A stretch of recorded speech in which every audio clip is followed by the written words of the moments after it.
মোহাম্মদ ফয়সাল মাহমুদ বলছেন, সাহাবীর নামের শেষে রাদিয়াল্লাহু আনহু এবং কোনো নবীর নামের শেষে আলাইহিস সালাম না বললে কি গুনাহ হবে? সাহাবীর নামের শেষে রাদিয়াল্লাহু তাআলা আনহু বলার ক্ষেত্রে মূল নিয়ম হচ্ছে এটা মুস্তাহাব। সাহাবীদের নামের শেষে তিনি যদি পুরুষ হন রাদিয়াল্লাহু তাআলা আনহু, বহুবচন হলে রাদিয়াল্লাহু তাআলা আনহুম অথবা রিদওয়ানুল্লাহি আলাইহিম আজমাইন, আর যদি সাহাবিয়া হন মহিলা সাহাবী রাদিয়াল্লাহু আনহা, এভাবে হতে পারে, এটা মুস্তাহাব। আর তাবেঈনদের নামের শেষে রহমাতুল্লাহ আলাইহি, রাহিমাহুল্লাহ, মহিলা হলে রাহিমাহাল্লাহ অথবা রহমাতুল্লাহি আলাইহা ইত্যাদি, এগুলো মুস্তাহাব। আর এর পক্ষে যে দলিলটা আমরা দেখি সেটি হচ্ছে, যেমন ইমাম নববী আল মাজমু' গ্রন্থে বলেছেন, ইস্তাহাব্বু আত-তারাদ্দি ওয়াত তারাহুম আলা সাহাবাতি ওয়াত তাবিঈন। তারাদ্দি হচ্ছে লিস-সাহাবা, তারাহুম রাহিমাহুল্লাহ বলা এটা লিত-তাবিঈন ওয়া মান বা'দাহুম মিনাল উলামাই ওয়াল ইবাদিস সালিহিন। হ্যাঁ, এখানে হাসকাফি দুরুল মুখতারের মধ্যে, উনি একজন হানাফি আলেম, তিনি বলছেন ওয়ুস্তাহাব্বু আত-তারাদ্দি লিস-সাহাবা। আমরা কিরমানির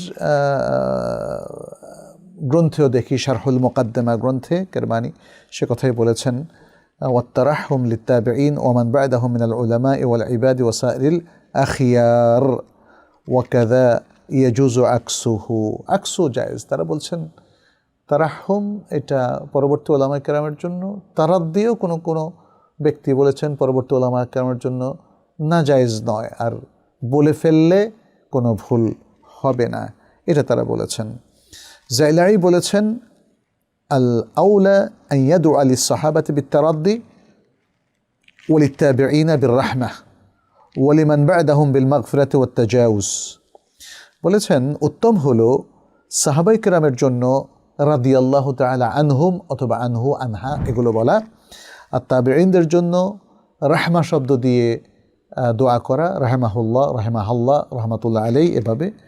আর এরপরের উলামায়ে কেরামের জন্য বা ভালো লোকদের জন্য গাফারাল্লাহু লাহু, তারপরে তাজাউজাল্লাহু আনহু ইত্যাদি, অর্থাৎ আল্লাহ তাকে ক্ষমা করুন, এই ধরনের বলা। তার মানে এগুলো মুস্তাহাব পর্যায়ের আমল, এর বেশি কিছু নয়, তরক করলে কোনো গুনাহ হবে না। আল মাওসুআ আল ফিকহিয়া আল কুওয়াইতিয়া, বিশাল বড় ফিকহ এনসাইক্লোপিডিয়া, সেখানে বলা হয়েছে লা খিলাফা বাইনাল ফুকাহা ফি আন্নাহু ইউস্তাহাব্বু তারাদ্দি আনিস সাহাবাতি রাদিয়াল্লাহু আনহুম। সাহাবায়ে কেরাম রাদিয়াল্লাহু আলাইহিম আজমাইন তাদের পক্ষ থেকে তারাদ্দিটা একটা মুস্তাহাব, অর্থাৎ রাদিয়াল্লাহু বলাটা এটা মুস্তাহাব।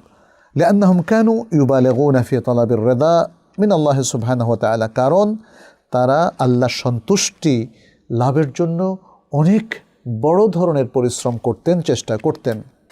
ওয়াজতাহিদুনা ফি ফি'লি মা ইউরদিহি, এবং আল্লাহকে সন্তুষ্ট করে এমন কাজ করতে তারা খুব সংগ্রাম করতেন, ইজতিহাদ করতেন। ওয়ারদাউনা বিমা ইয়ালহাকুহু মিনাল ইবতিলাই মিন ইনদিহি আশাদ্দার রিদা, এবং আল্লাহর পক্ষ থেকে যত বালা মুসিবত এসেছে সাহাবায়ে কেরাম সেগুলোকে অম্লান বদনে, সেগুলোকে তারা সন্তুষ্ট চিত্তে গ্রহণ করেছিলেন। ফাহাউলাই আহাক্কু বির-রিদা, অতএব এই সাহাবায়ে কেরাম তাদের তারাদ্দি অর্থাৎ রাদিয়াল্লাহু আনহুম বলাটা তাদের জন্য অধিক উপযোগী।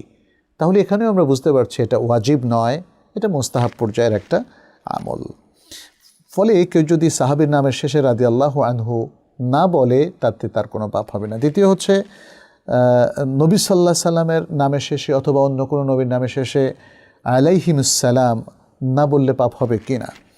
এখানে উলামায়ে কেরাম বলেছেন এক্ষেত্রেও নবী সাল্লাল্লাহু আলাইহি ওয়াসাল্লামের উপর এটা একটা দোয়া, এবং হাদিস থেকে জানা যায় যে এটা ওয়াজিব। আমি দীর্ঘ আলোচনার যাচ্ছি না, যেহেতু আসলে একটু সংক্ষেপ করা প্রয়োজন।